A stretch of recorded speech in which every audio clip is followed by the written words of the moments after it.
Olá pessoal, sejam todos bem-vindos aqui ao canal do Instituto Borborema. Perdoe o pequeno atraso. Hoje nós estamos aqui nas nossas lives, né? Que agora, infelizmente, eu comentei com vocês que eu teria live com vocês na quinta-feira. E a gente teve um pequeno contratempo e mudamos agora para sexta-feira. Espero que todos estejam aqui acompanhando. Peço a vocês a gentileza de me comunicarem se estão vendo bem a minha imagem e a do nosso amigo que jazinho eu apresento. E também se estão ouvindo bem. Por bondade, comentem aí no nosso chat. Ok? Então, estamos já no ar. Bom, pessoal, esse aqui é nosso amigo Harley, para quem não o conhece, do Instagram. Vamos falar sobre o Instagram. O Luiz Alberto perguntou qual será o tema. É justamente sobre arte no Instagram. E ninguém melhor do que Harley, que está fazendo um trabalho fantástico, não só no Instagram, mas também está fazendo um trabalho de popularização da arte, né? Da grande pintura e também da... Elaine, muito obrigado. Muito obrigado, Elaine. Boa noite, todo mundo. Então, Harley, por gentileza, se apresente, né, para o nosso público. Boa noite, meu amigo. Você tá bem? Boa Tudo noite, bem, graças a bom Deus. acompanhando a gente. Né? O Danilo já falou, sou Arley, trabalho com fotografia, arte nas mídias sociais, fazendo um trabalho de fato para tentar ajudar a galera aí que não tem ainda um olhar treinado para entender as nuances da arte. E a gente vai fazendo esse trabalho de formiguinha aí. Então, já agradeço de antemão o convite do Danilo para a gente falar, a gente bater esse papo legal aqui, que espero que eu já sei que vai ser muito produtivo. Tá bom, Danilo? Ótimo. Esperamos. Quem ainda não está inscrito no nosso canal, por favor, faça. E também aqueles que ainda não são inscritos, né, no Instagram do Harley. Como é que chama? É harley.mendes? Com H. Harley com H, né? H-I.mendes. Então, pessoal, estou aqui com o Harley, que é uma figura que está fazendo essa popularização da arte. Tem um canal no Instagram muito bom, né? Fez uma viagem recentemente excelente, com imagens imperdíveis para que vocês vejam lá. E é muito importante que nós conversemos sobre isso, sobre o universo visual. Hoje a gente está num ambiente em que parte da nossa vida ela se dá de modo virtual, né? Ela se dá num universo paralelo. E cada vez mais isso aí está crescendo, né? Está se incrementando. A gente tem notícias agora desses últimos meses, né, do lançamento aí do metaverso do Zuckerberg, né, que promete... Eu lembro daquele Second Life, né? Lembra daquele Second Life que tentaram uma vez criar, né, uma rede social baseada nesse universo paralelo? Eu jogava The Sims naquele tempo, e o pessoal criou esse negócio. Eu lembro que foi uma polêmica, que eles compravam, né, domínios nesse Second Life, e no final das contas não funcionou. Mas agora tudo promete que temos uma sofisticação do ponto de vista de gostos, de dosagem desse produto midiático, que cada vez mais essa ferramenta virtual ela vai atender a essas demandas naturais do indivíduo, por beleza, por bem-estar, puramente no universo puramente material, né? Então temos uma circunstância que as pessoas vão o alinhamento do mundo presente, do mundo físico presente, vai ser cada vez mais propiciado neste novo universo que vai se abrir aí diante dessa realidade virtual. Também por causa da questão da pandemia, né, por causa da questão do isolamento social, as pessoas tiveram que fazer reuniões online, tiveram que fazer mudar o modo de se fazer as relações. Então, essa ferramenta ela veio atender, talvez até as coisas tenham sido programadas nesse sentido, né? Veio atender a essa demanda social.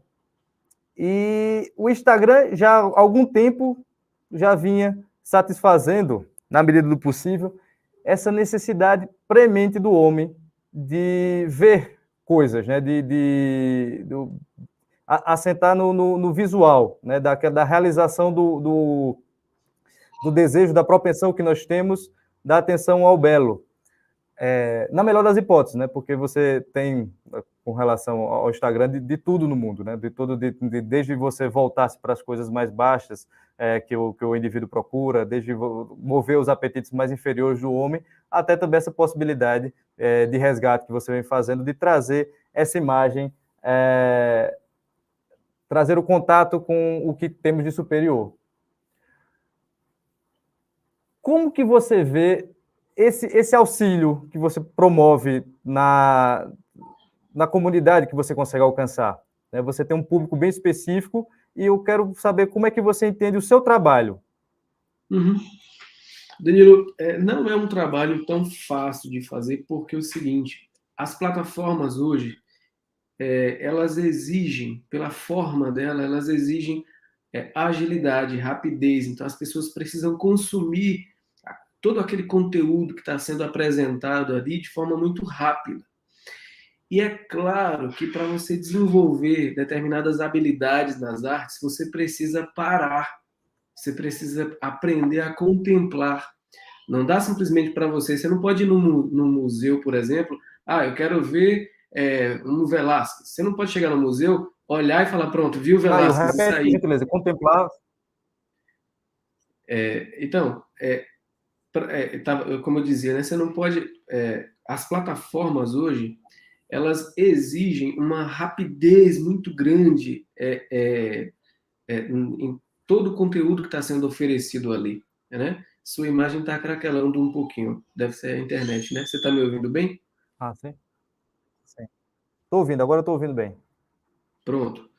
E o desafio é muito grande porque quando você trabalha com a ideia, com o objetivo de desenvolver algumas habilidades artísticas nas pessoas, sobretudo no desenvolvimento do olhar, desta sensibilidade, é claro que você precisa pedir que as pessoas parem um pouco para aprender a contemplar, né? A observar. E a rede social hoje, ela simplesmente quer que você fique passando ali no seu feed o tempo todo, né? Dando scrolling o tempo todo, né? Então, não dá, por exemplo, para você chegar no museu hoje e falar assim, eu quero ver um quadro de Murilo, né? E você chegar e ficar 2 segundos, pronto, eu vi. Não é assim, você tem que ficar observando ali contrastes, realces, sombra, claro escuro, se as cores elas são mais saturadas ou menos saturadas. Então, isso exige que você pare. Então, as pessoas que trabalham com conteúdo artístico, com imagem, com fotografia, com arte, nas plataformas, no Instagram, sobretudo, que é onde eu estou, isso exige assim, você começar a pedir que o seu público pare um pouco, sabe, a loucura do dia a dia, para aprender a observar. Claro que isso não é fácil, né? Então, assim, o meu trabalho sempre parte daquela citação do professor Olavo de Carvalho, quando ele cita o Leibniz, que ele diz assim, a melhor forma de ficar mais inteligente não é estudando matemática ou filosofia, mas é você vendo muitas imagens e ouvindo muitas histórias, né? Então, partindo disso aí, poxa, a gente faz um trabalho excepcional fazendo o quê? Aumentando o repertório das pessoas com belas imagens, né? Ensinando a observar essas imagens. E, evidentemente, eu tenho o meu trabalho na fotografia, com os flashcards, mais voltado para criança, com obras de arte em si. Agora eu fiz um projeto interessante que foi muito bom a interação do pessoal, que o meu novo portfólio, o que eu fiz? Falei, poxa, eu vou produzir o meu novo portfólio e eu vou, ao mesmo tempo, mostrar às pessoas o meu processo criativo, né? Como é que se dá? E realmente foi surpreendente aquilo ali. Aquilo me surpreendeu, porque, primeiro, eu tinha muito medo de atrapalhar meu processo criativo, porque na fotografia, na arte em si, você precisa amar a solidão, então você precisa estar só para você criar e perceber o que o ambiente está dizendo ali. Mas não me atrapalhou, não, porque enquanto eu estava fotografando, eu estava fotografando. Então, se era o momento de parar para produzir conteúdo e fazer alguns reflitões com a galera, eu pegava o celular e gravava e mandava para o Close Friends para a galera. Então, foi muito bom. Assim, eu acho que até agora eu tenho conseguido um certo êxito nisso aí, pelos feedbacks que eu tenho recebido da galera, né? Mas é muito desafiador, né? Porque a plataforma ela pede que a coisa seja muito transitória, né? E o que a gente está dizendo pera lá, não é assim, você tem que parar um pouquinho para você desenvolver esse olhar, né? Isso exige uma contemplação, aquilo que o Roger Scruton falou da percepção imaginativa, né? Então você precisa desenvolver isso, tá? É uma radicalização de um processo que já vinha, eu acho que desde a invenção da imprensa, desde a invenção de coisas mais bem anteriores, né? Porque você, pense direitinho, uma criança com 5 anos de idade já viu mais imagens do que várias pessoas que a gente cita de séculos passados aqui conseguiram contemplar toda a sua vida, né? E aquelas narrativas que nós tínhamos no passado, do fulano que tinha um contato com determinada pintura, com determinada arte, e que aquilo ali modificava a sua vida, porque ele tinha uma compreensão profunda, ele conseguia tirar dali elementos que lhe inspiravam em outros campos, né, em outros universos, não só na reprodução da beleza, né, nesse contágio da beleza, mas na moral, na inteligência, enfim, você tinha então essa radicalização. Você tem, então, esse contato, que era um contato lento, né? Uma imagem que você vê e que consegue lhe abrir novos horizontes. Hoje em dia, a popularização tem esse risco, né? Você acaba banalizando as imagens. Você faz um trabalho também muito interessante, que é esse dos flashcards, que termina colocando, distribuindo para várias famílias pelo Brasil, de uma maneira muito bem impressa, né? Para que você tenha contato com a grande arte, a grande arte pictórica de todos os tempos, para que as famílias consigam contemplar isso daí. Só que me parece que há um risco, justamente nisso que você está falando, de que a pessoa vá colecionando aquelas imagens e não dê a elas o devido peso, né? Exatamente. Como é que você pensa numa espécie de curadoria, de apresentar para as pessoas assim, o que é que elas devem observar nisso? Porque é muito fácil, a gente está aqui com o Angra aqui atrás, né? Não dá nem para ver direito, está fora do enquadramento, que tem uma carga dramática, é discutível, inclusive, estar aqui presente, né? A gente discutiu um bocado se é interessante tê-lo aqui, estamos discutindo ainda, mas existe coisa a ser discutida, esse é o ponto. Não é somente você ver uma imagem, gostei, não gostei, curti, não curti, né? Exatamente. É algo mais profundo que aquilo tem ali comunicar. Exatamente. Não que a arte seja puramente comunicação, no sentido que há uma linguagem a ser entendida, mas há uma comunicação de espíritos. E a maior parte das pessoas não está treinada definitivamente, na verdade está pervertida com a multiplicidade de imagens. Trata tudo como se fosse a mesma coisa, como se fosse o McDonald's, é uma placa do McDonald's que está aqui atrás. Então, como é que você pensa fazer essa apresentação, essa espécie de curadoria da grande arte? Então, isso, assim, esse trabalho que eu tenho feito, ele é um trabalho assim bem básico, muito básico, porque quando a gente tem 3 coleções de obras de arte, né? 3 boxes, e a primeira coleção, que é de obras de arte, são 50, né? Então você tem Canaletto, você tem Murillo, você tem Rafael, nossa, é uma quantidade enorme. E é claro que as pessoas, nós não recebemos esse tipo de formação na escola. Nós não sabemos como lidar, como ler corretamente uma arte, né? E até isso, existe a coleção do Rosário, e, poxa, sua pergunta foi muito interessante, porque quando as pessoas compram aquilo ali, eu sei que a maioria compra para criança, né? Eu sempre vou orientando ali que é preciso mostrar para as crianças os primeiros elementos. Por que isso? Porque é claro que você não vai esperar que uma criança perceba contrastes, que ela perceba uma mensagem extremamente profunda numa obra de arte, né? Não dá para você fazer isso com uma criança. Não é aconselhável fazer isso com uma criança, né? Então não dá. Então, com meu filho aqui em casa, por exemplo, se tem um Rembrandt, eu simplesmente pego e mostro para ele aquele barco ali e a tempestade acabou. Eu não vou ficar assim, olha só os contrastes, olha o que ele fez, a quantidade de sombra, tem muito mais sombra aqui do que um quadro de Canaletto. Então você vai pesar a cabeça da criança, né? Vai colocar um monte de loucura na cabeça da criança. Então, é por isso que eu tenho desenvolvido um projeto que vai além dos cards em si, que é para ensinar as pessoas a observarem isso, né?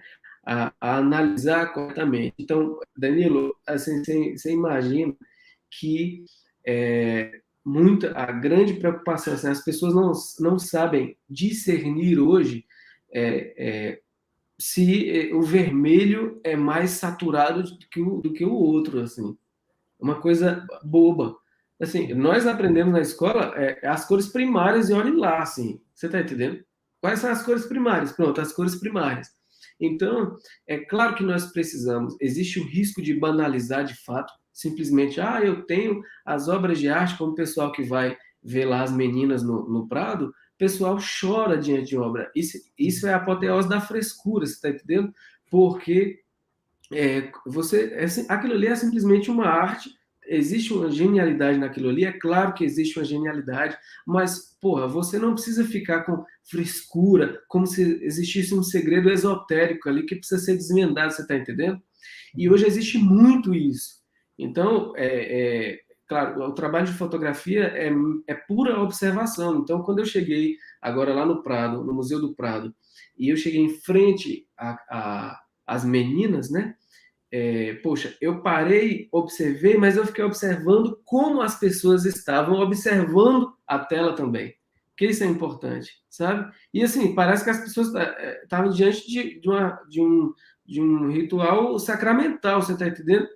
Então, frescura, assim, é a frescura na máxima realização. Então, existe esse lance de é preciso colocar o valor correto, né? Ponderar corretamente, não perder o senso das proporções, né? Mas existe o risco de você supervalorizar a coisa. Então, é preciso ensinar a observar corretamente uma obra de arte, né? E dar o nome correto para que não se crie esse mistério em torno de uma arte que, na verdade, não existe, né? Quer-se... A arte tem esse condão, né, de causar emoções, como a gente falou, né? Tem pessoas que vão... esses relatos de gente que viu determinada obra e que teve impressões profundíssimas na sua alma a partir de determinada imagem e que aquilo modificou suas vidas, né? E que a gente tem hoje em dia, essa dificuldade de parar de frente de uma obra e admirá-la, né? Tentar compreender as formas, as cores, como elas se apresentam, do mesmo jeito que a gente também tem uma dificuldade plena de entender a paisagem, né? De olhar para o que nos rodeia e tentar uma comunicação até mais primária com a própria criação, né? A gente falava que no passado as pessoas não tinham um contato muito profundo com a arte, né? Com as realizações humanas, realizações artísticas, né? Porque a arte é justamente as obras de arte, né? Com as obras, a interpretação do mundo feito pelo homem. Mas tinha um contato pleno com a natureza, né? E que paravam também, apreciavam, e pelos poemas você vê as descrições sublimes, né? Os efeitos que aquilo causava, ver as coisas causavam nas suas almas, né? Que isso daí acaba se perdendo, né? E isso se perde num grau que você tem mesmo a mistificação de um lado, que é o sujeito que tem que endeusar qualquer coisa que se chame de arte. A gente estava discutindo aqui com Carreira, né? A respeito da Marina Abramovic, né? Aquela performer lá, que famosa, né? Que faz umas coisas esquisitas. Tem uma palestra muito boa aqui, né? Você não sabe o que é arte, tá no nosso canal, quem puder, veja. E terminou que a arte contemporânea foi seguindo para essa linha, né? Foi a arte que causa efeito. Se o mundo está acelerando e você não consegue perceber as coisas, vou te dar um negócio aqui para te chocar, para você ficar arrepiado. Ó, aqui, ó. Exato. Aí bota a Marina lá. Uma das últimas obras dela foi um espetáculo em que ela interpretava a Maria Callas. 7 mortes da Maria Callas. Meu Deus do céu. Era assim, Maria Callas cantando e pá, morria. Maria Callas morreu enforcada. Morreu de outro jeito. Era uma coisa assim. Meu Deus. Só quer chocar mesmo, né? Aquela coisa. Essa mistificação, por um lado. Então você tem um grupo que cada vez mais restrito, claro, porque exige uma introdução, as pessoas têm que se aclimatar, têm que saber como é a etiqueta para apreciar essa arte daí. Né? Uhum. Não é do que a gente falava a respeito de você treinar a percepção para que as pessoas alcancem, sua inteligência se comunique com uma obra. Mas agora você tem, por um lado, as pessoas que são especialistas no modo de viver a arte. Né? Sim, sim. E você tem, por outro lado, os filisteus que são, dizem que reconhecem um ponto de verdade, sabe que tudo isso aí é frescura, e que vão lá no Louvre e dizem assim, eu vi a Mona Lisa e não é nada demais. Eu acho que essa repetição de imagens acaba fazendo com que o sujeito desmistifique também a própria possibilidade, embote o sujeito, porque ele não consiga perceber o que há de sublime naquilo. O que é que deve ser observado naquela obra? Né? Não, exato. E assim, por que é importante desenvolver, Danilo? Por que é importante desenvolver esse olhar? O Scruton, ele tem uma teoria, a teoria da percepção dele, em que ele cita a percepção, ele fala, né, como é que o homem percebe as coisas? Ele diz que existe a percepção imediata e a percepção imaginativa, né? Ele fala que se nós pegarmos um quadro abstrato, que a gente sabe que não é abstrato, né? É um abstrato, e colocar um cachorro ali na frente, o cachorro vai ver o quê? O cachorro vai ver as cores, as formas, mas o cachorro não consegue imaginar um rosto ali. Nós conseguimos fazer essa abstração. A gente consegue imaginar um rosto ali, tá? Então, o Scruton diz que esta percepção imediata é a percepção das coisas que nos chegam aos sentidos, né? De forma imediata, mais rápida, né? Então, ou a luz, ou os livros, enfim, o nome, a legenda, é a percepção mais imediata. Os animais percebem assim e nós também. Só que nós temos uma outra percepção, que é a percepção imaginativa. Só que essa percepção imaginativa, segundo o Scruton, ela precisa ser formada. Nós não nascemos, nós nascemos com ela em potência, evidentemente, né? Então nós temos a capacidade de desenvolver esta percepção, mas ela precisa ser formada. Então nós precisamos estudar para desenvolver esse olhar. E, segundo o Scruton, se a gente não desenvolve esta percepção, a gente fica com a percepção de bicho, de animal. Porque a gente vai olhar as coisas somente com a clave de eu preciso trabalhar, eu preciso pagar as contas, eu preciso me alimentar. Então, logo, a gente é bicho, né? A gente é bicho, a gente não transcende, né? Então, o homem contemporâneo entra numa catedral gótica e ele não consegue, ele só acha e fala, poxa, é bonito. Deu trabalho para construir. Deu trabalho para construir isso aqui, hein? É só isso, né? E não passa disso aí, porque ele não consegue, de fato, ele não tem ainda essa percepção, porque isso não exige um treinamento do olhar, né? É por aí o meu trabalho. A gente precisa, de fato, desenvolver, ensinar as pessoas a que esse olhar, esta sensibilidade para as coisas, né? Então, você está fazendo um trabalho também de curadoria, né, com essas obras que você apresenta, né? Você faz algum tipo de comentário junto a esses flashcards, você com relação a essas obras que são enviadas, assim? Então, o que eu faço, né? Existe uma seleção de artes dos flashcards em si, são 50, e no verso dele você tem a data, o título e o autor, nada mais. Então não existe um texto para que a pessoa observe aquilo ali. Isso eu vou fazendo no Instagram, entende? Que eu acho até que não dava para você. Que aí nós temos um outro problema, que é o seguinte, que é o problema de leitura em si. Se você pegar, a gente sabe que quando a gente está lidando com arte, existem aspectos subjetivos ali, né? Faz parte do processo artístico em si. Ela tem a arte é capaz de condensar muitas mensagens ali dentro. E quando você tenta colocar aquilo ali em texto, você pode incorrer em alguns erros, mas você precisa contar também que o seu público talvez não consiga fazer uma leitura adequada daqueles aspectos. Então, eu prefiro entrar numa live, eu prefiro conversar com as pessoas, entende? Como hoje eu coloquei no Close Friends, eu fiz uma análise de Bosch, ou Bock, como as pessoas falam, ou agora lá na Espanha eu descobri que El Bosco. El Bosco, e estava lá o Jardim das Delícias, né, que é a obra mais famosa dele, e eu peguei aquilo, eu comprei um flashcard dentro do museu e fiz a análise, né, a análise da obra. Então tá lá, a galera que está no projeto vai acompanhar a análise todinha. Claro que é difícil você abarcar todos os elementos que estão ali, porque ele tem muito elemento simbólico ali, né? Mas, a grosso modo, é a queda do homem, né? É a queda do homem ali. Você tem os três painéis, né? O Jardim do Éden, você tem o mundo e você tem o inferno.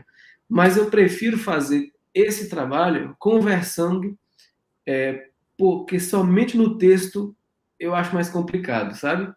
Eu acho mais dá para fazer, evidentemente, mas exige mais de mim também e exige mais de quem está lendo aquilo ali. Mas é um trabalho fenomenal fazer isso, né? É o que eu gosto realmente de fazer.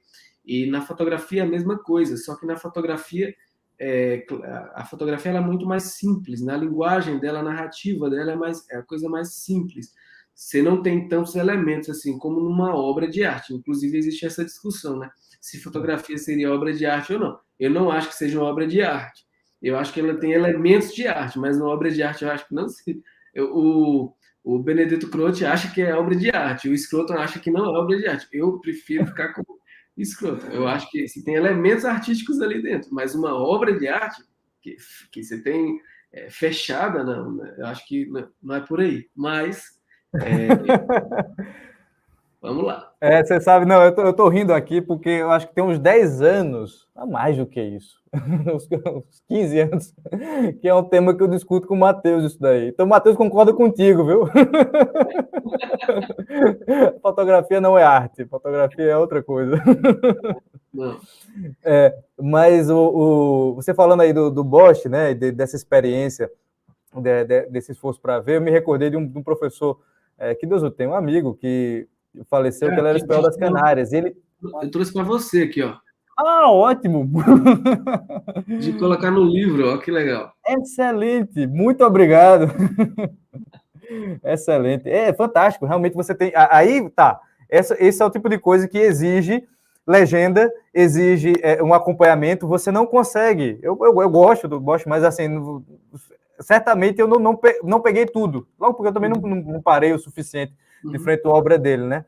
Mas que esse meu professor disse que tinha a mesma experiência, né? Que ele sempre que ia a Madrid, ao Museu da Raia Sofia, né? Ia lá e ficava vendo aquelas obras e passava horas ali, perdia o dia, né? Porque tem isso também desse perfil filistino que a gente estava falando, né? Daquela pessoa que vai... que é especialista em viagens. Aí eu fiz Paris, fiz Viena, fiz não sei o quê, passei não sei quantos dias na Europa. Fazer Paris é você passar uma tarde no Louvre, passar uma tarde... me parece que, bom, como destino para você fazer a foto e posar no Instagram, funciona. Mas para a experiência profunda que é necessária, para que você se conecte com outras almas, né, com outros espíritos que produziram aquelas obras, é muito pouco, né? Você sabe que para você ver, dizem, né? Todas as obras do Louvre, você precisa de pelo menos 7 dias. Então, imagina, a pessoa só vai no Louvre só para fazer uma selfie com a Mona Lisa. Mona Lisa. É cultura de massas, né? Então, hoje você realmente tem esse problema muito sério, né? É que a gente estava falando do início. A pessoa, a coisa está muito mais banalizada, e a pessoa ela quer simplesmente fazer uma selfie e achar que ela está entendendo que é arte, que ela viu alguns quadros, mas na verdade não é isso, né? Você precisa de um repertório muito maior. Tanto que agora no projeto que eu executei, o Foto 29, o que eu fiz? Eu sabia que todos os lugares que eu viajo, eu preciso estar só para fotografar. Então, o desafio agora foi que eu fotografava, mas eu parava, porque se eu estava em frente à catedral, por exemplo, de Almudena, lá em Madrid, ela mistura estilos arquitetônicos. Então, ela tem neogótico, ela tem aspectos da neoclassicismo, e eu sei que a galera não consegue discernir isso. Então, por que não pegar o celular, sabe? Entrar ali com a galera e falar assim, ó, pessoal, tá vendo aquela coluna ali? Aqueles aspectos daquela coluna, é uma coluna grega, mas quando você entra na igreja, você vê um outro cenário, isso aqui é gótico, sabe? Então você vai ensinando e fazendo esses comentários com o pessoal. Graças a Deus o retorno foi muito bom, o pessoal gostou pra caramba. Então, discernir o que é um frontão, o que é uma coluna, né? por que que a coluna, isso é interessantíssimo, por que que a coluna gótica, ela sugere que o templo, ele nasce, existe uma unidade numa coluna gótica, né? Se você pega, por exemplo, uma coluna grega, ela diz, a coluna grega diz Ela é claramente, particionada, né? exato, é outra coisa, ela está sustentando o edifício, mas na coluna gótica não é assim. A coluna gótica, ela dá unidade no edifício. A coluna grega, depois vocês podem fazer esse exercício, ela diz, eu estou aqui para sustentar o edifício, sabe? Isso é um outro nível de fato de percepção. E é esse olhar que a gente precisa ter para as coisas, né? Não só o olhar antropológico, porque eu acho que o olhar antropológico é uma merda, desculpa a palavra, porque claro que tem o seu valor, né? Mas hoje, por exemplo, você pega a fotografia, o pessoal começa, não, vamos fazer um trabalho antropológico aqui, e aí os caras pegam o equipamento e vão para Paris para fotografar, é sério isso aqui, tá? Para fotografar bituca de cigarro, para fazer um trabalho em bituca de cigarro. Então os caras começam a, né? Acho que no sul do país é pito, né? É que aqui na Bahia é bituca. É bituca aqui também. Bituca. Então, bituca de cigarro. Então, os caras começam a fotografar, expõem aquilo ali em quadros, fazem uma exposição fotográfica e acham que aquilo ali é interessante, porque mostra, por exemplo, quantas mulheres, se as bitucas têm mais batom, para dizer que são as mulheres que estão fumando, apesar que isso é questionável hoje, né? Mas, enfim, então, simplesmente o olhar antropológico, ele não é suficiente, porque você não pode simplesmente, basta ver que a nossa Constituição, quando ela vai definir o que é cultura, diz que cultura é aquilo que dá testemunho de um povo, certo? Ora, se é somente isso, se é somente o que dá testemunho do povo, então você acaba nivelando uma construção gótica, por exemplo, um templo gótico, a uma casa que foi feita de taipa. Você está entendendo? Porque a casa que foi feita de taipa também dá testemunho daquele povo ali, daquela comunidade. Então, para uma pesquisa antropológica, ótimo. Você pode fazer esse tipo de trabalho. Mas para você considerar o que realmente é arte, o que é cultura, é claro que você não pode olhar somente para os aspectos antropológicos, porque senão você acaba nivelando tudo, mas só que você nivela tudo por baixo, né? E é o que tem acontecido. Então, hoje tudo é arte, ou se é arte, está no mesmo nível da música clássica, a Anitta está no mesmo nível de Vila Lobos, enfim. Esse caso de Anitta teve uma matéria recente, né, sei lá o que danado era, que fazia justamente esse julgamento, comparava ela com algum compositor clássico. Mas é uma merda, assim, você falar a ausência que nós temos de uma percepção erudita, capacidade que você tem de leitura de obras de arte, que você então vai pegar subsídio no que é produzido, vamos dizer, melhor na nossa sociedade, que é a boa e velha ciência, né? Então você vê nego, você olha lá para você falou do Rafael, né? Você olha lá para Vênus dele, aí diz assim, ela tá com a coluna dela desgraçada, aquilo não existe, né? A análise que os caras conseguem fazer, óbvio, você olha lá o pescoço dela, realmente, eu conheço muito pouco da anatomia, eu sei que o pescoço fica em cima dos ombros, e aquele pescoço é impossível, mas aquilo você percebe, não é algo que foi ignorado pelo próprio Rafael, né? Não é algo que aí também se fala, ele não conseguiu fazer. Ele não deve ter conseguido fazer, de fato, né? Eu acho muito cretino, eu fico irritado. Quando você vê, por exemplo, Fídias, né? Você vê assim, uma obra do fulano que foi aluno do Fídias, né? Lá é do século V, né? De Péricles, lá, o Fídias, né? A grande arte grega da antiguidade. E o primeiro comentário que se faz é uma obra muito bonita, mas de anatomia impossível. Poxa vida, o que você estava esperando? Não era para ser. Não era um trabalho de estudo anatômico, não era isso, tá entendendo? Isso. Só que aí quando você vai para um grau maior de análise, você vai ficar se assentando nesse tipo de coisa, porque falta repertório, falta percepção, falta alma, que as pessoas compreenderem, conseguirem ver aquilo e perceber, comunicar espiritualmente, né? Com aquele bem que, de resto, é o bem que é uma qualidade de Deus, né? A beleza. Deus é belo. A gente tem que se recordar sempre disso. Deus é belo, né? Deus é bom, é verdadeiro, Deus é belo. É perfeita beleza.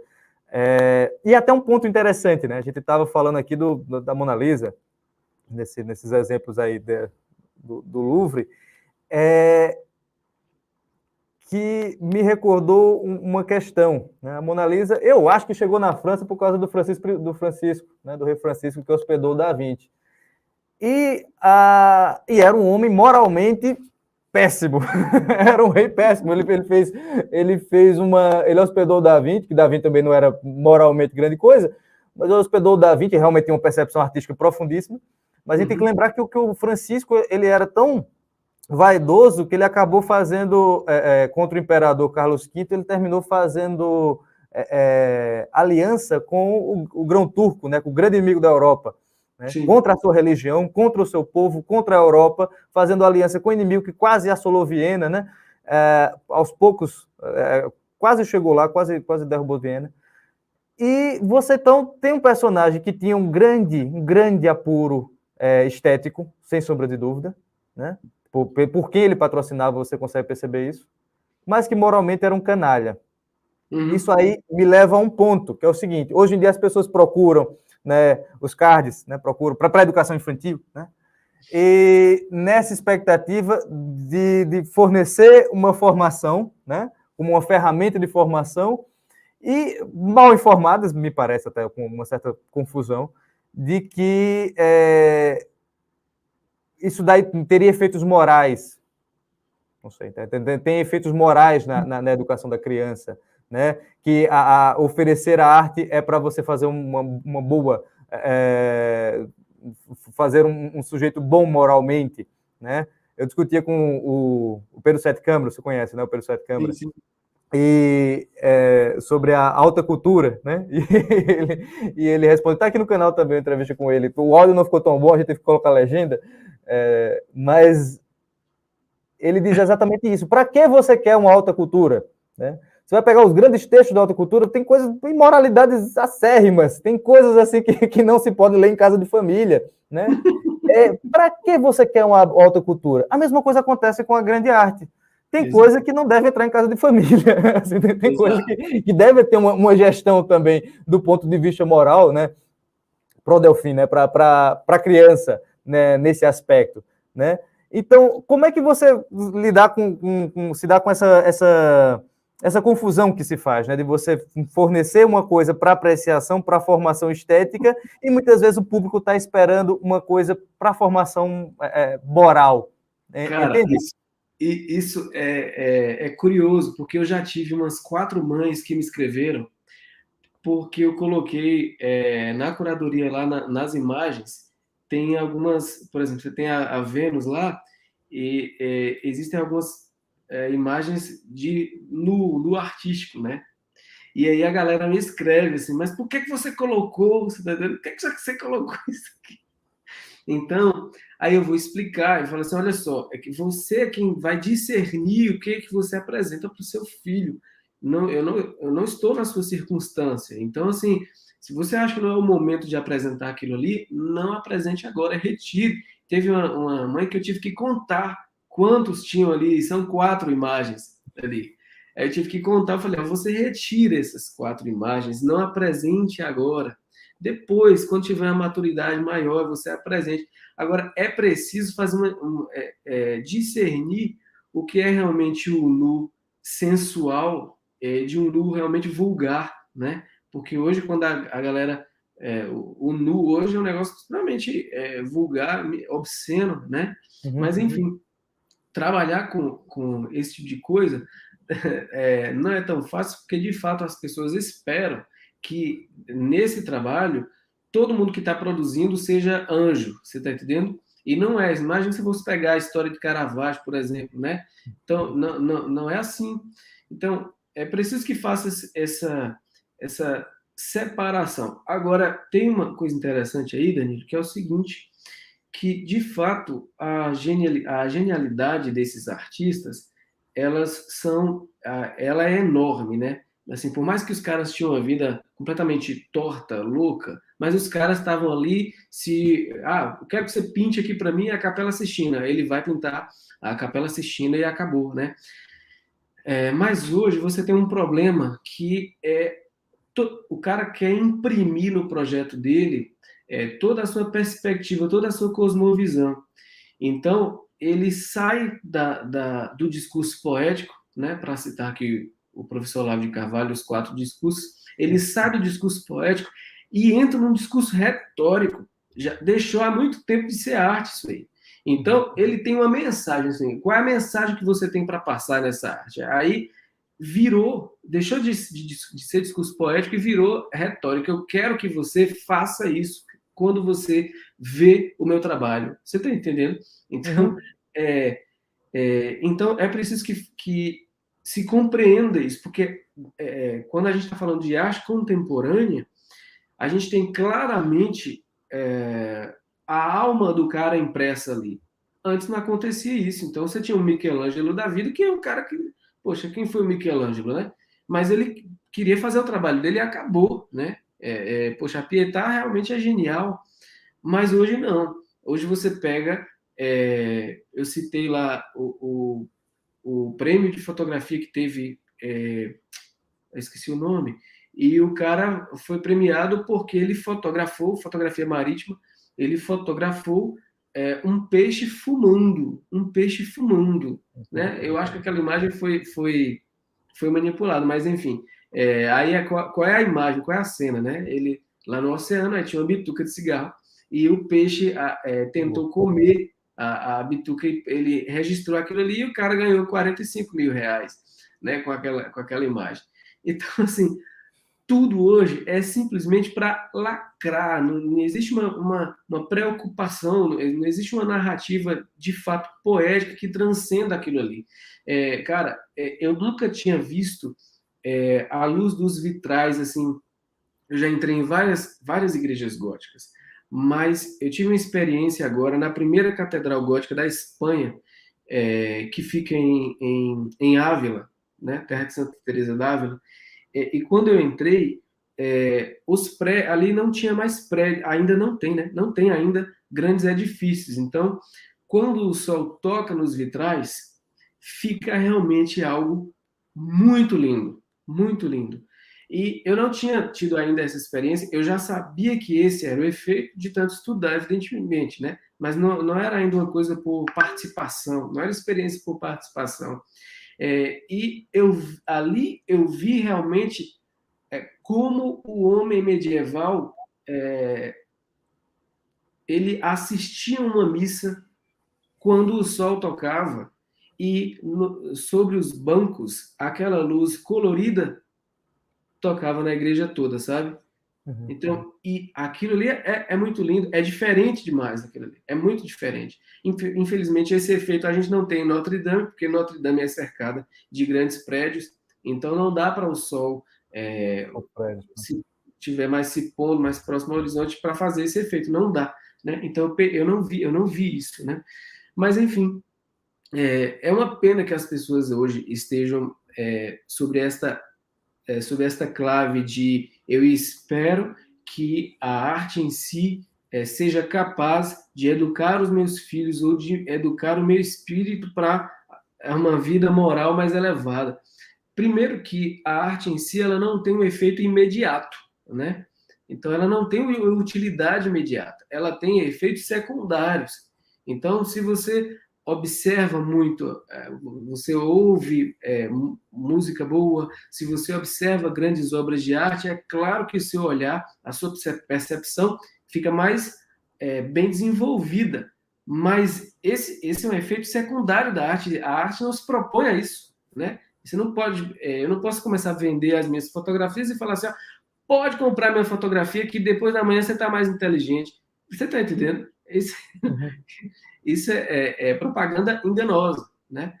Mas que, de fato, a gente precisa desenvolver esse olhar não só com obras de arte, mas isso deve começar com o nosso dia a dia. Então, eu sempre digo assim, a galera não sabe nem quais são as árvores que estão plantadas na rua, comece a observar isso, sabe? Pega o celular, fotografa cada uma, depois chega em casa e faça uma pesquisa, sabe? As flores que estão ali na sua calçada, o tipo de luz, desde o amanhecer, a luz do amanhecer ela é muito mais suave, depois a luz do meio-dia ela é muito mais intensa. no entardecer, suave de novo, só que as pessoas não param para observar esse tipo de coisa mais, né? Todo mundo só fica hoje ou no Instagram, ou ouvindo uma música, tá todo mundo muito ocupado para perceber a natureza, para perceber a realidade, né?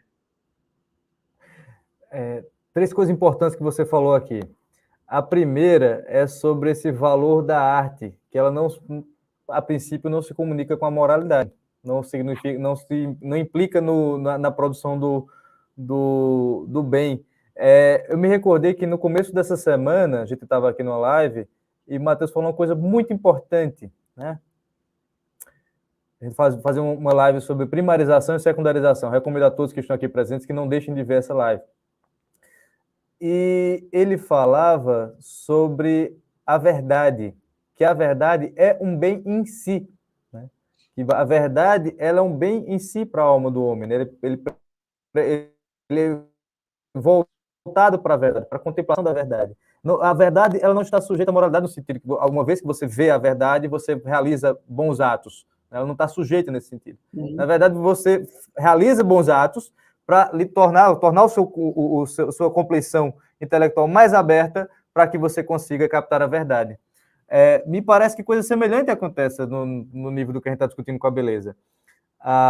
Existe uma verdade contida nessas grandes obras, e é ela que você deve achar. Né? Ela não determina propriamente que, vendo uma coisa bonita, você vai agir da maneira correta. Né? A gente trouxe aqui o exemplo do Francisco I.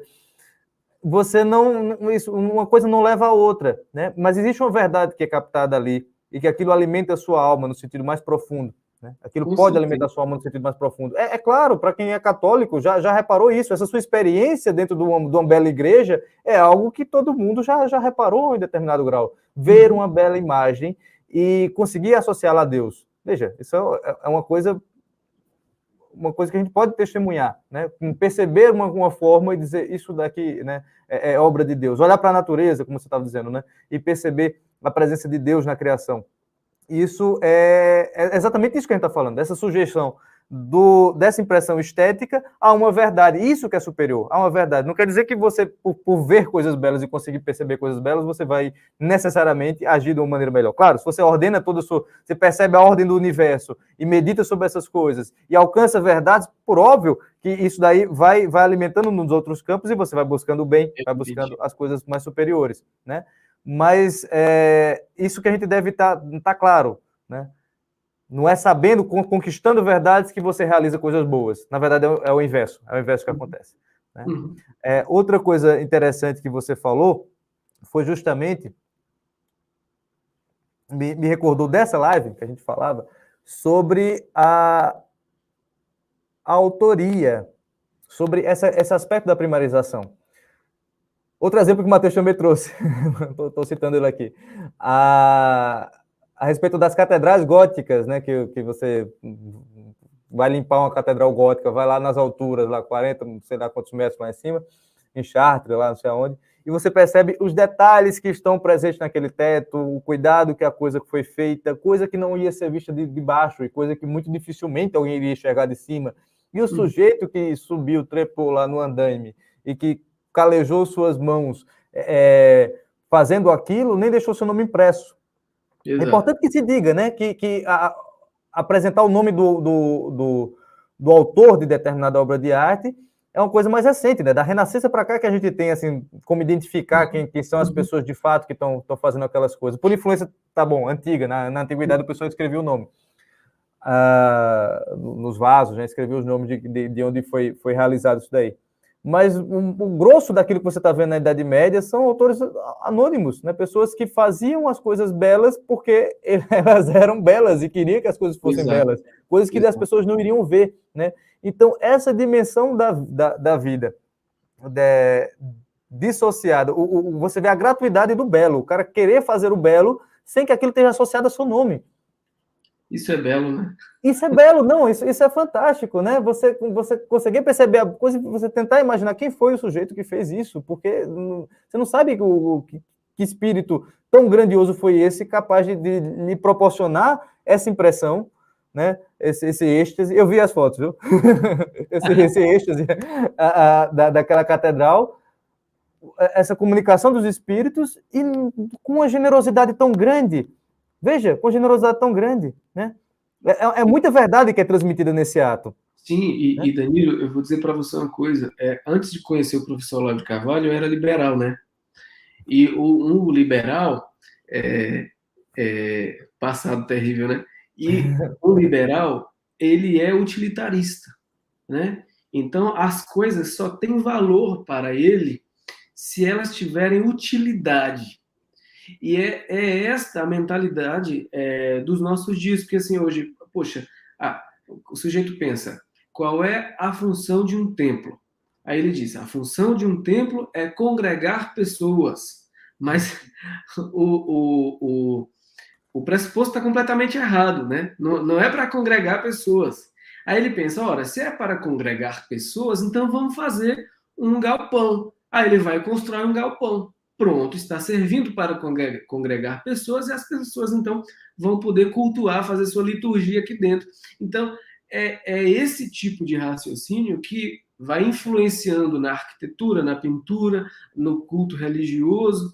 Então, isso tem reflexos na vida, né? Então, assim, eu como liberal, onde é que eu ia ficar em casa molhando, cultivando flor aqui? A gente tem uma roseira aqui, né? E aí tem um monte de suculentas. Então eu fico mostrando para o meu filho, olha filho, essa suculenta como é que é bonita. Hoje ele estava me perguntando por que o pinheiro não tem nenhuma flor. Então imagina, esse tipo de sensibilidade, a sociedade hoje perdeu porque ela é utilitarista. Né? A direita brasileira completa hoje é utilitarista. Entendeu? Essa live aqui não tem utilidade nenhuma para uma galera da direita que ela está perdendo tempo. Fala assim, pelo amor de Deus, vocês têm que estar falando do STF, vocês têm que estar falando da política do dia a dia. Tanta coisa acontecendo e vocês discutindo arte.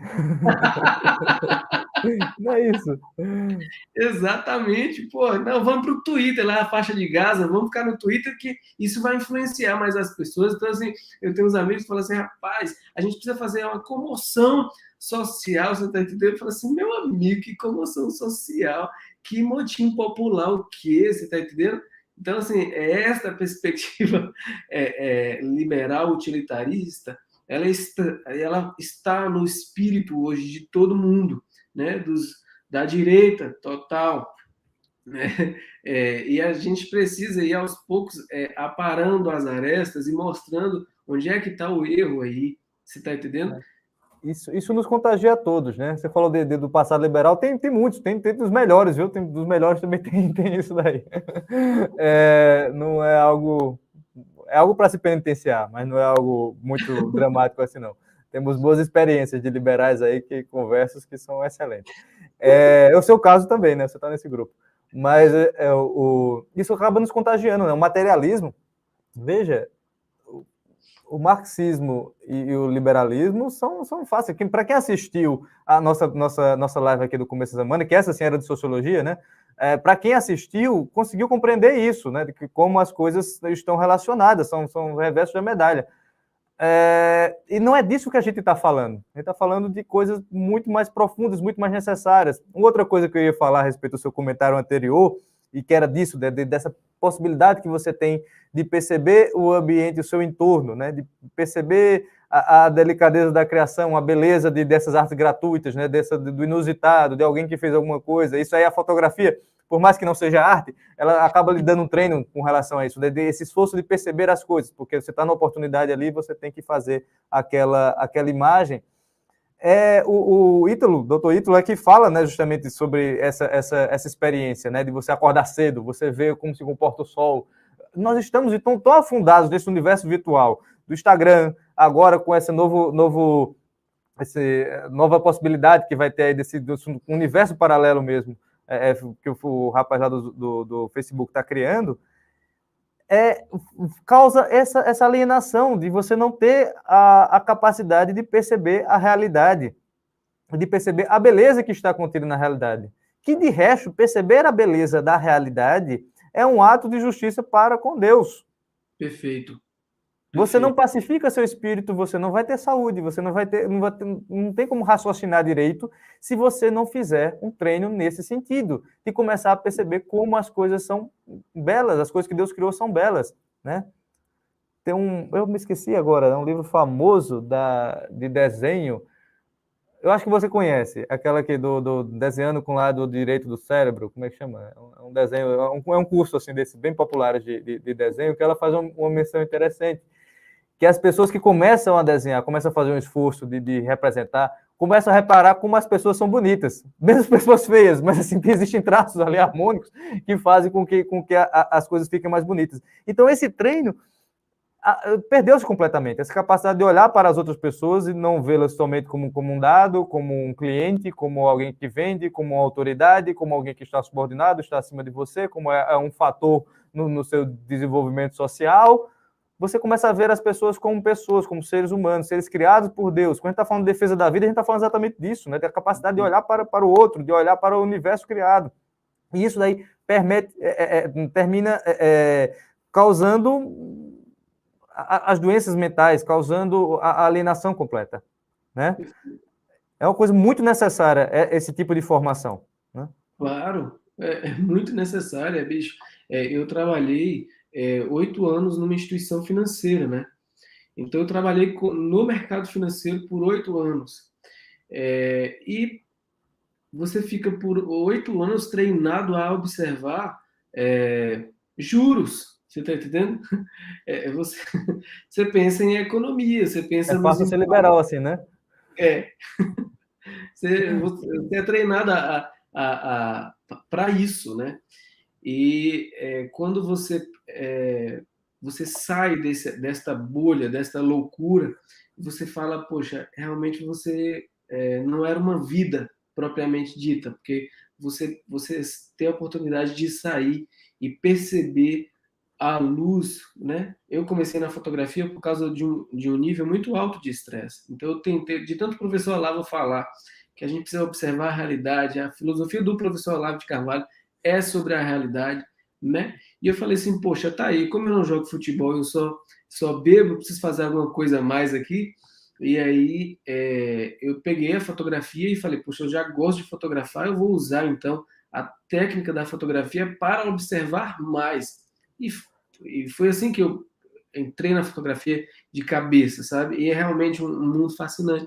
Só que aí você vai descobrindo problemas gravíssimos, como hoje a fotografia só é utilizada para é, para lacrar, tá entendendo? Para uma mensagem social. Então, se a sua fotografia não tiver nenhum reflexo social, então ela não tem valor nenhum, o que é um erro, um engano, uma mentira terrível, né? Terrível. Então, tem pessoas, você está falando das pessoas, é importante você observar as pessoas, né?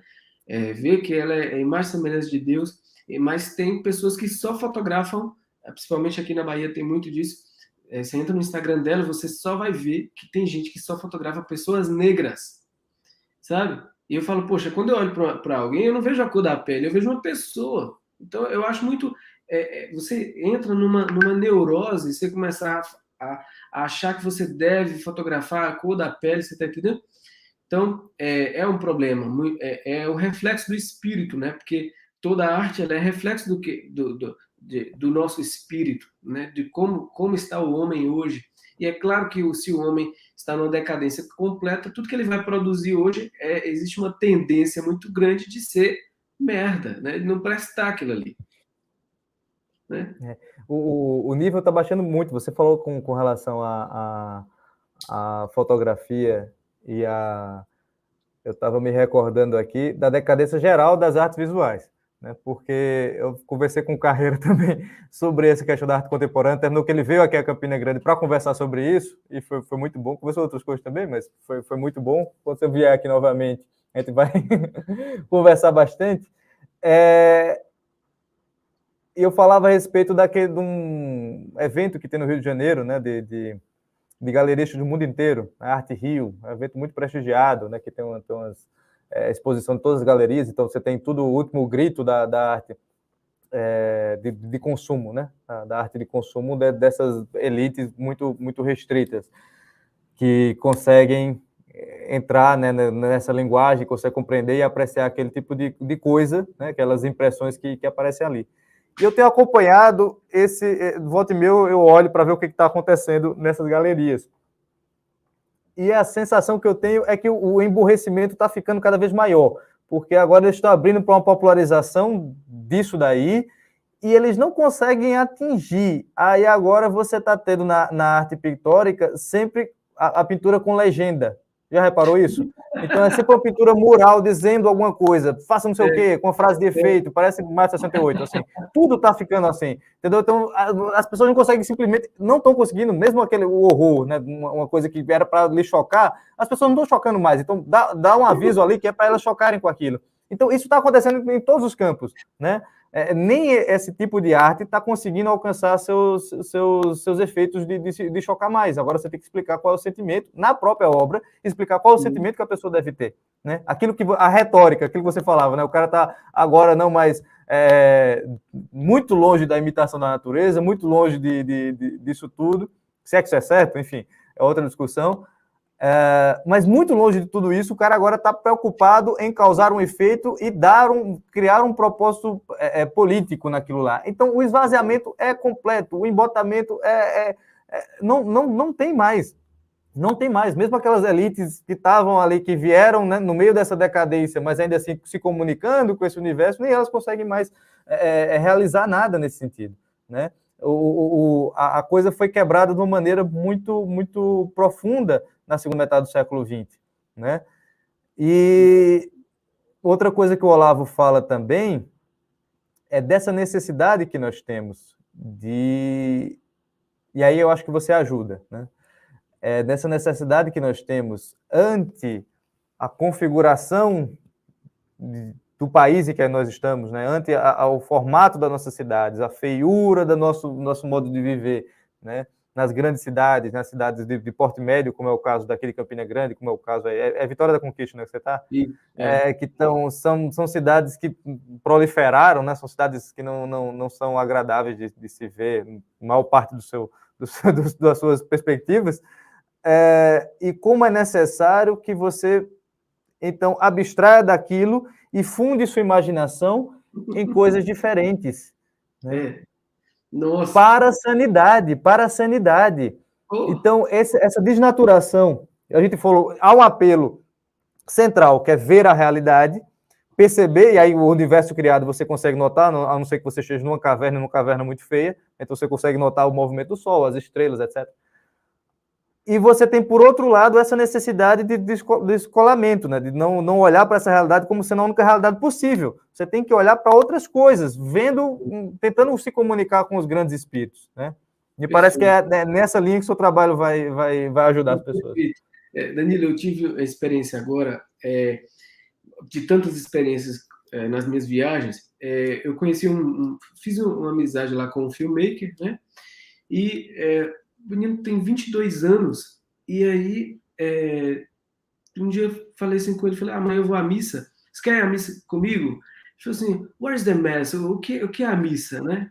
Aí eu falei assim, você não sabe o que é a missa? Ele falou, não. Eu falei assim, man, do you know Jesus? Eu falei, você conhece Jesus Cristo? Ele falou assim, não. Aí eu falei assim, não, é mentira o negócio deles. Ele é da... Nova Zelândia? Não. Aí eu falei assim, não, esse cara tá zoando, é mentira, ele nunca ouviu falar de Jesus Cristo. Aí eu peguei o celular e mostrei para ele um crucifixo, né? Falei, você nunca viu isso aqui? Ele falou assim, já vi nos filmes. Aí eu falei assim, não tem condição. E aí a gente foi para a missa. Cara, assim, o cara não sabia nada. Eu falei assim, será que é um índio? Não conhece nada. E aí a gente começou a conversar muito, e eu fui falando para ele muita red pill, né? E falei com ele das perspectivas para os próximos anos, né? As perspectivas geopolíticas para os próximos anos. Teve uma hora que ele pegou e falou assim, how you deal with that? Como você convive com isso? Como você trabalha com isso, sabendo que o horror está vindo por aí, o caos está vindo por aí, e não vai demorar muito tempo. Aí eu falei, pô, essa é a pergunta. Eu falei assim, ué, a vida continua sendo muito bela, você está entendendo? E você precisa lutar pela sua sanidade e aumentar esse repertório de imagens para aumentar a sua possibilidade, as suas possibilidades de ação. Então, assim, por aqueles poucos momentos que a gente conversou, parecia que ele ficou assim, cara, vai acontecer só o horror, né, daqui os próximos 10, 15, 20 anos. Mas e aí, como é que você, sabendo disso, como é que você vive assim, né? Fala assim, poxa, se a gente for parar somente no caos, no horror, a gente não vai ter nem filho, porque hoje todo mundo pensa assim, né? Como é que vocês têm filho num mundo tão difícil desse, está entendendo? A vida continua sendo bela e vai continuar sendo bela se tiver bomba caindo aqui. Só que nós precisamos lutar, aquilo que você disse, constantemente pela nossa sanidade. Se a gente não fizer isso, a gente vai desenvolver, a gente vai simplesmente desfragmentar nossa alma, nosso espírito, que hoje a gente vê o tempo todo as pessoas assim, né? Depressivas, e o Brasil é campeão de depressão, né? E dizem que o brasileiro é um dos mais felizes, né? Imagina se não for, né? Imagina se não fosse. Desconfiança, né? Desconfiança. Então, assim, cara, é isso aí. A gente não é simplesmente uma visão que é um talento. O Danilo gosta de arte porque é talento, o Arley gosta de arte porque já nasceu assim. Não, não é. Nós precisamos parar para estudar e desenvolver esse olhar, porque se a gente não fizer isso, a gente vai parar simplesmente no caos. A nossa visão vai ficar completamente limitada e a gente vai se desesperar, vai perder inclusive a fé. Porque com isso que tá aí, para ser assim, é para as pessoas não terem mais fé. Você está entendendo? E se a gente não alargar o nosso horizonte de consciência, que é onde os nossos olhos podem tocar, podem enxergar, a gente realmente vai ficar louco, né? A loucura é interessante que a definição de loucura é justamente você não ser capaz de adequar a sua ideia ao objeto, à realidade que as pessoas tentam o tempo todo, o revolucionário pensa assim, né? Não, eu vou tentar adequar a realidade à minha ideia. Não, a gente precisa observar a realidade, observar o mundo e a partir do mundo a gente começar a pensar, né? Então, se a gente não fizer isso, a gente está muito ferrado, né? A gente perdeu tudo, né? Você falava sobre o apelo da política, né, das questões utilitaristas e como uma conversa sobre arte, as pessoas estão muito viciadas no desespero. Esse é o ponto. Quanto mais a gente fazia aqui na sexta-feira, inclusive, né? Fazia o Brasil Comentado e que era uma hora de desespero. Passava o que estava acontecendo na política nacional. Mas era engraçado também, era muito engraçado. Não, é ótimo, o Brasil Comentado é divertido. A gente vai fazer especiais. É porque as histórias estavam ficando sempre as mesmas, então não tinha muita, vamos dizer, muita coisa nova para se discutir. Na verdade, a coisa já tinha sido discutida, né? A gente vai fazer alguns especiais comentando o Brasil. Mas as pessoas terminam que aquilo lhes alimenta, né? As pessoas estão cada vez mais voltadas para esse noticiário, aquilo que você falava no começo sobre os ritmos, né? De que você não para apreciar coisa alguma, não para refletir sobre coisa alguma, nem tampouco as imagens que lhe chegam, nem as notícias. E isso, fora que essas notícias são más, né? Isso acaba causando esse efeito de desespero, né? E esse apelo todo que a gente está falando aqui de formação, nesse sentido, de formação visual, formação de apreciação estética, da possibilidade que você tem de olhar as coisas e ver o bem que já foi feito, como o professor Olavo diz, né? Você se afastar daquilo que tem de mal na sua realidade, né? Você compreender a realidade é ótimo, mas você tem que se manter no nível em que aquilo lhe traga sanidade. Você deve realmente desnaturar, vou falar naturar, natureza no sentido né, metafórico, né? Na natureza do meio que lhe cerca, né? De você conseguir apreciar coisas que estão externas a isso, conseguir se comunicar com os grandes homens, conseguir se comunicar com as grandes eras.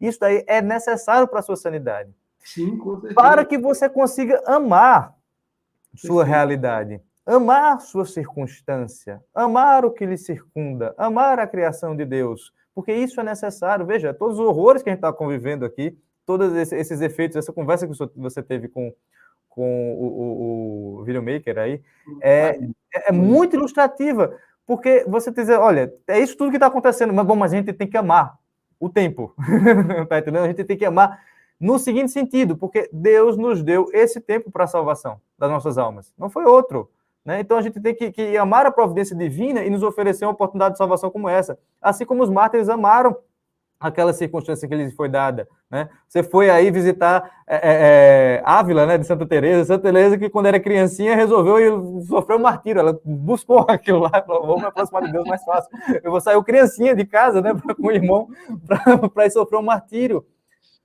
porque veja, os santos amavam a possibilidade, a providência de Deus que tinha propiciado aquela situação para eles, né? Terminou que Santa Teresa, Deus quis uma coisa diferente para ela, né? E graças a Deus, esse dom que nós temos, que é essa dádiva que são os escritos de Santa Teresa. Mas sem a gente conseguir aceitar as circunstâncias, nós não conseguimos nos realizar ante ela, né? Então, essa abertura é necessária, porque senão você vai enlouquecer, vai causar olhamento, vai causar desesperança, e é só o que a gente vê, né? Muito, você falou desse espectro da direita, espectro político, é o que a gente está vendo, as pessoas enlouquecendo, as pessoas ficando completamente depressivas, não sabendo como agir, o que fazer. Eu acho que essa era a diferença aqui do Brasil Comentário, que a gente ficava rindo nessas coisas, dessas circunstâncias. Em algum grau isso divertia, né? Olha, e você falou dessa overdose de imagens que a gente recebe no dia a dia. E veja, olha que coisa interessante, Danilo. A gente sempre questiona o texto, os livros didáticos, né? O texto, que a gente sabe que aquilo ali foi deliberado, existe um objetivo no texto ali, né? A gente sabe disso. Só que a gente nunca para pensar que fizeram com o texto, com as imagens, o que fizeram com o texto também. Então, assim como o texto ele foi pensado com o objetivo, as imagens também passaram por um processo de curadoria. Então, por mais que os caras colocassem lá um texto, o cara está falando de, sei lá, de igreja, ele escolheu as imagens de igreja que estejam de acordo com o texto. Ou seja, todas as imagens que nós consumimos, que formaram o nosso imaginário desde criança, foram imagens escolhidas por pessoas de mentalidade revolucionária. Então você imagina o trabalho que a gente precisa fazer de sanear e colocar as imagens que estejam conforme a realidade nos faz na nossa cabeça de novo.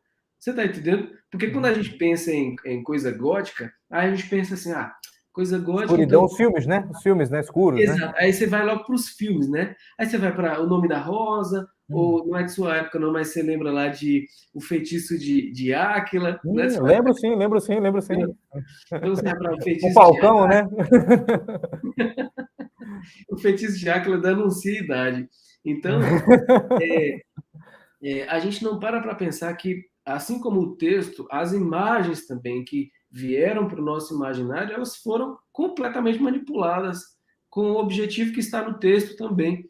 Então, o trabalho de sanear e colocar as imagens que estejam conforme a realidade, a gente precisa fazer isso urgente, sabe? Imediatamente, para a gente buscar a sanidade, porque senão a gente fica com o referente completamente errado, sabe? A gente falar em significado irreferente, né? Então você vai estar falando de, sei lá, você está falando de gato, mas você está pensando em outro tipo de gato, porque foi o que colocaram na tua cabeça, né? Então isso é realmente muito sério, muito sério. Realmente, a gente fala aqui de literatura, de formação do imaginário, sobretudo na formação. Minha preocupação, minhas incursões na formação são nesse sentido de compor o cenário da imaginação das pessoas a respeito do repertório histórico, daquele momento que está se vivendo durante o desenrolar daquela narrativa, né? Então, compor o cenário, né? Você olhar para as coisas e saber o que estava se dando, né? De que maneira que aqueles personagens estão agindo, né? De que maneira era possível determinada ação ante a um tipo de cenário. É exatamente isso que acontece da perspectiva da imaginação histórica por meio das artes, como você falou, na curadoria foi realizada com um propósito, e dentro da educação, a gente já falou muitas vezes aqui da maneira como das falhas que nós temos na educação. É exatamente isso. A versão que você tem dos acontecimentos é aquela que é informada por imagens negativas, na maior parte das vezes, né? Eu me recordei aqui agora do processo da Inquisição, é de Goya, que é muito nítido, né? Que ele não viu nada sobre a Inquisição. É a imagem que fica da Inquisição, é a imagem lá do Goya, que então tem um rapaz lá com chapelão, né? E Goya era maçônico, né? Do tempo revolucionário na Espanha. E aquela imagem que ficou para todo mundo. Então você vê a coisa acontecendo daquela maneira, que você imagina de como as coisas eram realizadas. Então, esse saneamento da imaginação histórica é profundamente necessário, e sem imagens você não consegue compreender. Você não consegue compreender, né? Então, é um apelo que eu faço. A gente faz aqui sempre, né, assim, de dar referências, de tentar informar nesse sentido. Tem começado, né? Eu fiz até uma live há um tempo atrás sobre a questão da destruição da nossa cidade, da feiura na paisagem brasileira, e é necessário isso, né? É necessário que você compreenda esses registros para que você compreenda aquilo que o homem foi capaz de fazer, aquilo que a produção humana foi capaz de fazer, a manifestação do espírito nas coisas, essa que é de resto uma participação na criação divina, né? O artista não é criador, né? O criador, né? Então, a gente usa a palavra criador para um artista, né? O criativo, no sentido de esvaziamento da palavra, porque o criador só tem Deus, né? Que criou do nada. Ele modifica as coisas, né? Trabalha com uma técnica, ele modifica as coisas. Então, você consegue comunicar com esses espíritos a partir das modificações que eles deram naquela matéria que ele recebeu, né? Então, é importantíssimo que você consiga compreender onde você está, o que foi possível se realizar a partir desses elementos que estão presentes. Então, um apelo que a gente tem que deixar para as pessoas é esse, né, de voltar com paciência. A primeira desnaturação óbvia é com o espírito do tempo, de não apreciar nada, de não parar antes. Se você tem os cards aí do Harley na sua casa, saque um e medite sobre ele, olhe para ele, procure ver a verdade que está contida, né? E tem um aspecto na grande arte, naquela arte que recebeu uma curadoria muito longa e que várias pessoas fizeram referência a ela, porque os grandes nomes olharam para aquilo, né? Os grandes homens que tiveram um nível maior de percepção olharam para aquilo e viram alguma coisa. Então, você faça esse esforço de tentar apreciar naquele sentido, né? O que é que o rapaz viu isso daqui para isso estar dentro de uma lista que se produziu até o dia de hoje. Muito embora muitas coisas vão sendo descobertas também, né? Muitas coisas que eram ignoradas em determinados períodos históricos, isso aí termina sendo redescoberto no momento posterior, tão logo o enviesamento da política do tempo não permite, né? Que se veja, né? O que se falou de mal da arte medieval, quanto que se perdeu da arte medieval, quantas igrejas foram destruídas góticas na França, e quanto está sendo destruída agora ainda, né? Com esse negócio muçulmano. Mas isso daí é algo que a gente precisa ter consciência, e que nós nos tornamos mais humanos quando nós conseguimos comunicar com os espíritos nesse nível, né? Isso é algo que me parece que é fundamental. Você falou do seu rapazinho aí, né, sobre a maneira de você ensinar as coisas para ele, né, mostrar as coisas para ele. Eu tive uma experiência essa semana com meu filho, está com 2 anos, né? E eu estava estudando, queria que ele ficasse quietinho lá, coloquei música, né? Aí eu estava ouvindo o canal aqui no YouTube da Rádio Frankfurt, bonzinho, muito bom. Aí começou a música do Barber lá. Aí, tira essa é feia. Eu fiquei orgulhoso, aí eu fui botei bar. Aí eu falei, essa é bonita, é bonito. Poxa, o menino já percebeu o negócio. Eu achei fantástico isso. Foi muito inusitado. Assim, ninguém teve que informar nada a ele. Ele não gostou daquela música. Me parece que seja isso, assim, o trabalho que você tem que fazer com a criança, né? É o curtir, mas movido pelos os bons sentimentos, né? Eu acho que a pedagogia tem parte desse negócio aí. É exatamente por aí. Exatamente por aí. Pois. Isso é tão interessante que a gente morava em Salvador e o Benício ele só conhecia a missa do Mosteiro de São Bento, né? Então, são 40 monges cantando música gregoriana na liturgia, né? E era o ambiente que ele estava ali o tempo todo, tal. Quando nós viemos para cá, não existe música gregoriana aqui, né? A nossa circunstância aqui é missa com uma poluição sonora enorme, enfim. E talvez uma das primeiras missas que ele foi com a gente aqui, ele pediu colo, porque ele achou muito estranho aquilo ali. Então ele viu a bateria e ele pediu colo, realmente. Ele viu a galera batendo palma e bateria, aquela loucura, e ele pediu colo. Então você imagina, cara, um negócio desse. Você imagina. A gente não tinha dito para ele assim, doutrinado com relação à bateria, não. Não é isso. Mas ele percebeu que tinha um negócio errado ali, né? Na missa, né? Essas coisas são mais simples do que a gente imagina, né? Ou, Algum nível de percepção, isso daí você consegue tirar, né? com certeza. Bom, Harley, eu vou ver aqui o que é que o pessoal perguntou. Por gentileza, façam as perguntas aqui, quem perguntou alguma coisa mais para trás, quem participou desse nosso debate aqui sobre arte nessa sexta-feira. A Cristina fala aqui que conheceu um artista que sabia pintar excelente, bem, quadros magníficos, esculturas lindas. Depois de vários cursos, por 20 anos, hoje só sabe desmanchar coisas velhas e pendurar e dizer que é arte. Isso é uma coisa que acontece quando você pensa. Então, veja aí o repertório do Harley, né? Porque o que acontece hoje em dia na arte contemporânea é bem isso mesmo, né? Você ter gente com talento. Você vai ver, tem conhecidos meus de Recife, artistas famosos, que você vê as obras antigas, as primeiras, assim, demonstram já um talento, um apuro, e que no final... A gente falou sobre isso aqui, quando eu estava falando da construção de Brasília, eu acho que na minha live eu fiz a mesura devida ao primeiro Lúcio Costa, né?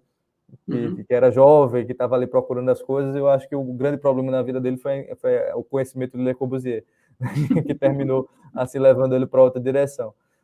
Ele não concordaria comigo de modo algum, mas é o que eu acho, né? Que é exatamente essa experiência que a Cristina viu. E aqui quem fala... o pessoal falando da esquerda na arte. A esquerda destrói os artistas e degrada seus talentos em seus cursos, né? A Cristina está reclamando dessa Agora, assim, por incrível que pareça, por mais que a esquerda realmente acabe estragando a coisa, mas o que a gente percebe é que a esquerda parece que ela acabou usurpando, tomando posse da cultura e da arte. Não sei se você entende o que eu estou querendo dizer. Assim, então, todo esquerdista, ele coloca uma capa e diz que ele gosta de arte, que ele gosta do teatro. Sob certos aspectos, isso é verdade, porque a gente não tem hoje eu estou falando a grosso modo, tá? A direita a grosso modo. Não gosta muito de arte, não curte teatro, você está entendendo? Basta você perguntar assim para a direita, assim, vocês conhecem Elomar Figueira? Todo mundo vai achar que Elomar é esquerdista, você está entendendo? A gente tem que fazer uma live depois só de Elomar. Chama Taiguara, ele adora. Pois é. Então, o pessoal não conhece isso. Mas por exemplo, bem rápido aqui sobre Elomar, o Elomar fez uma mão de prosa, que ele chama. Mão de prosa é uma roda de conversa, né? E nessa mão de prosa, foi uma mão de prosa online, né? Online, como ele diz, online, ao vivo, e lá pelas tantas perguntaram para ele sobre Brasília, né? A arquitetura de Brasília. E ele pegou e falou. Ele falou assim que a arquitetura de Brasília é política, aquilo ali é política do início ao fim. Ele foi taxativo, né? E aí, a galera que, assim, majoritariamente esquerdista, o público dele, começou a falar que é preciso separar o artista das opiniões políticas dele, né? É o tipo de coisa que roda. Que, infelizmente, o Elomar nos últimos tempos, nos últimos meses, tem tido essas opiniões assim, mas que isso é mais de agora, ele nem sempre foi assim, né? Então, assim, o que a gente percebe, a esquerda, ela parece que quer se apropriar da arte genuína, e nós, assim, a direita, mais uma vez eu repito, a grosso modo, porque quem está aqui na live, por exemplo, não se enquadra nisso, mas a direita, está todo mundo no Twitter preocupado assim com as coisas mais imediatas. Então, tanto que eu faço, dia desses alguém foi no meu Instagram e se interessou pelos flashcards de obras de arte, né? E quando ela entrou no site, tem um disclaimer lá, tem uma mensagem embaixo, bem assim. É, a mensagem diz assim: os cards eles podem demorar, negócio assim, podem demorar por causa da peste chinesa. Eu sei que o termo que eu usei foi peste chinesa, e eu coloco isso de propósito mesmo para me ajudar filtrando assim quem é que tá chegando. Rapaz, essa mulher chegou no Instagram, assim, nos comentários, falando que eu acabo. Qual foi o termo que ela usou, meu Deus? Um comentário terrível meu, ela encontrar aquilo ali no site, que eu acabo segregando as pessoas, né? Segregando as nações, enfim. Então, assim, a gente não pode deixar que falar de arte, falar de música boa, falar de teatro, falar de literatura, seja realmente somente uma coisa da esquerda, né? Pelo contrário, a gente tem que desnudar a coisa e mostrar o que é que eles têm feito, na verdade, né? Eles têm utilizado a arte para fins políticos, isso não é mais arte. Então a gente precisa denunciar e mostrar isso, tá? Uhum. Você falou de a gente separar, do comentário que se fazia, né, de separar o artista das suas opiniões políticas. Eu me recordei aqui sobre o assunto de Brasília, que deve se separar o artista das opiniões artísticas dele, que é o Josias adora Brasília. O Josias é nosso, né? Mas ele fez uma tomada bonita lá lá de cima de Brasília. No filme, no anterior, não vi esse agora. Mas, embora ele esteja na direita, mas ele adora Brasília, eu acho muito bonito. Bom, mas faz imagens boas, né? Brasília tem esse negócio, né? Para quem gosta de fotografia. Os motivos que eu viver em Brasília deve ser péssimo, né? Um abraço para o Carreira. Que é outro também que faz um negócio interessante nesse sentido de discutir a arte que está sendo feita agora, né? De mostrar algumas coisas das artes pictóricas e de tentar perceber justamente dessa apropriação, porque muito do nosso povo, vamos falar assim agora de termos de espectro político, muito do nosso povo vê com desconfiança tudo isso. Da perspectiva do utilitarismo, né? Estou preocupado com a minha vida, estou preocupado com os meus filhos, sobretudo com a questão moral, né? O grande apelo da educação hoje em dia, lamentavelmente, tem sido a questão moral, quando tem coisas muito piores, né? Nesse embotamento que a educação tem proporcionado.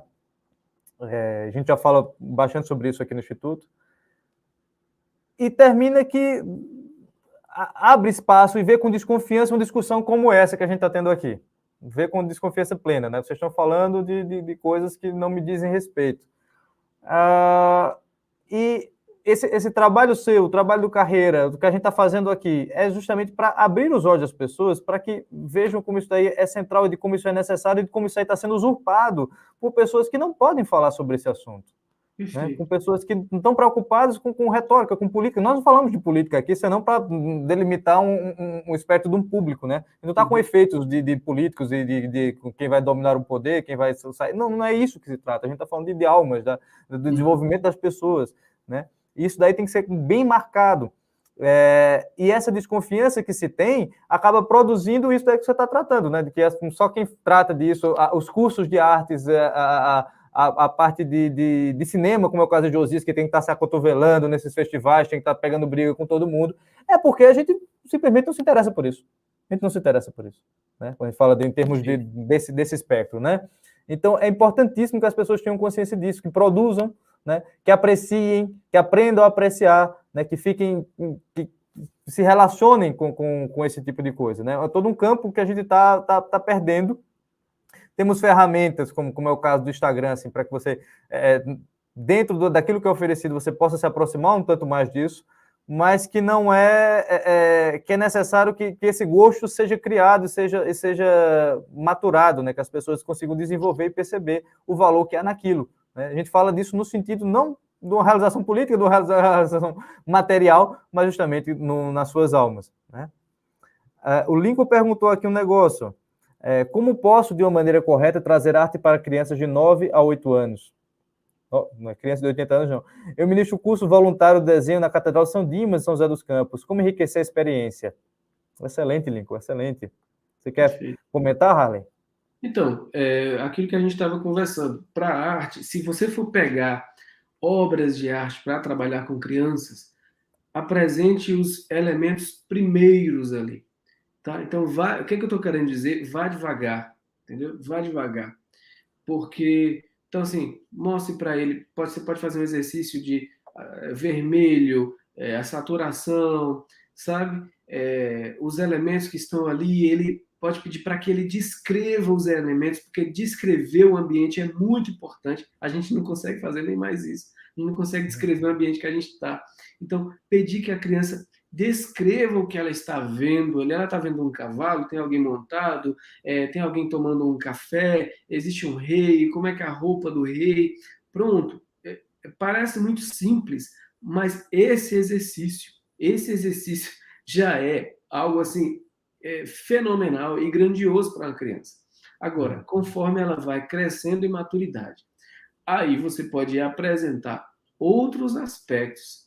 Então, você pode trabalhar com ela os aspectos de luz e sombra, que é algo mais que exige uma percepção maior, né? Então, você pode comparar. Vamos pegar aqui Canaletto, um quadro de Canaletto, e vamos pegar aqui agora um Caravaggio.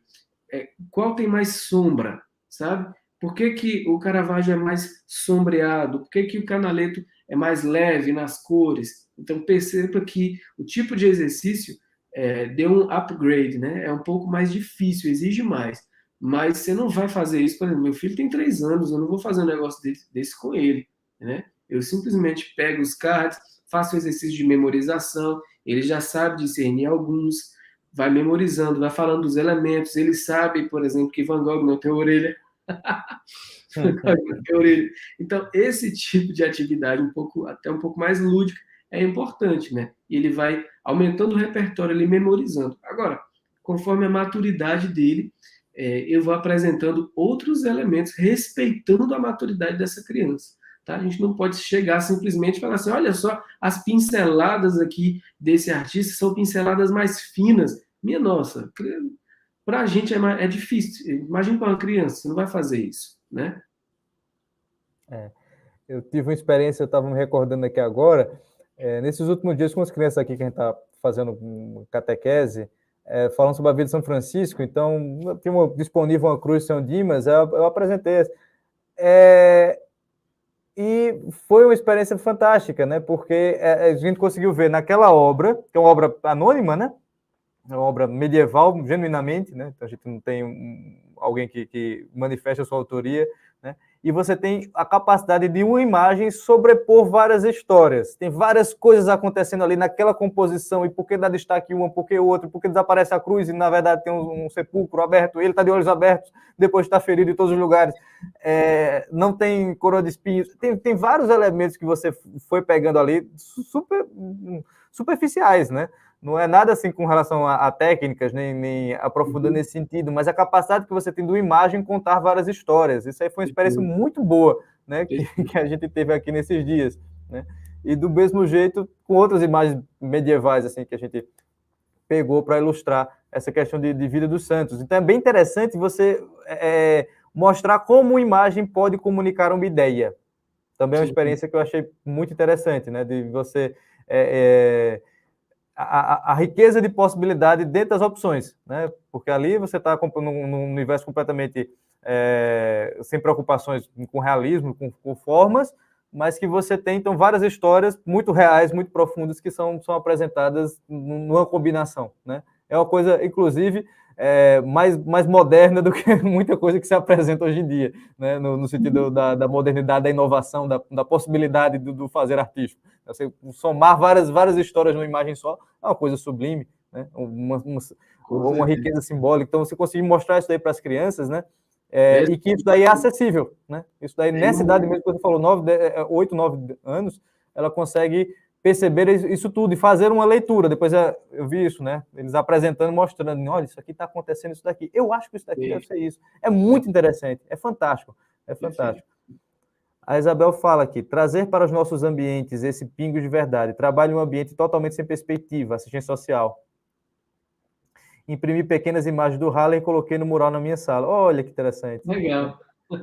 Eu fiquei assim, Isabel, um ambiente totalmente sem perspectiva, assistência social, eu fiquei temeroso com isso, né? Assistência social é que deve ter mais perspectiva, né?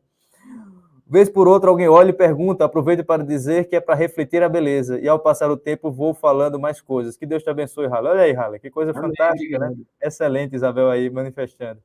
O Lincoln falou, muito obrigado pelas dicas, vou começar a aplicar e darei a devolutiva para vocês sobre como eles reagiram a isso. Excelente, Lincoln. Muito obrigado pela participação. Muito bom. Então, Harley, você fica devendo uma visita aqui, para a gente continuar a conversa, gravar uma live presencial aqui, tá? Então é isso, eu te agradeço demais e quero te agradecer também pelo trabalho que você está fazendo. Excelente. Eu agradeço o convite, você sabe que eu estou indo aí, né? Quando você chega? Não estou sabendo. Eu chego final desse mês, eu estou indo aí.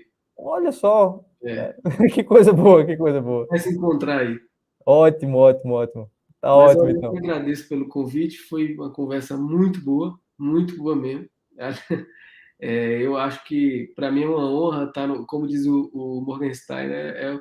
O Instituto Borborema é o melhor e maior grupo de estudos do Brasil, isso é verdade, e vocês fazem um trabalho grandioso e necessário, né? Grandioso e necessário. Eu sou aluno do Instituto, um aluno assim displicente, mas acho que ainda é aluno, né? Aluno, minha esposa e eu somos alunos, e nós somos muito fãs de todos vocês aí, viu? Obrigado, estou à disposição sempre. Eu vou pedir para Felipe preparar um teste de latim para você aqui, quando você chegar. Não cheguei ainda. Nem latim, mas o teste não vai rolar, não. Harley, passa aí teu perfil novamente para o Paulo, que ele está pedindo aqui. Então, é com H, Arley.mendes. Arley, como está escrito aqui na legenda, você só coloca só põe um ponto no meio. Tá bom, Paulo? Arley.mendes. Pois muito obrigado, Harley. Até mais, então. Nos encontramos aí. Valeu, obrigado, gente. Um abraço. Agradeço a todo mundo que acompanhou aqui a nossa transmissão. Um abraço. Valeu, tchau, tchau.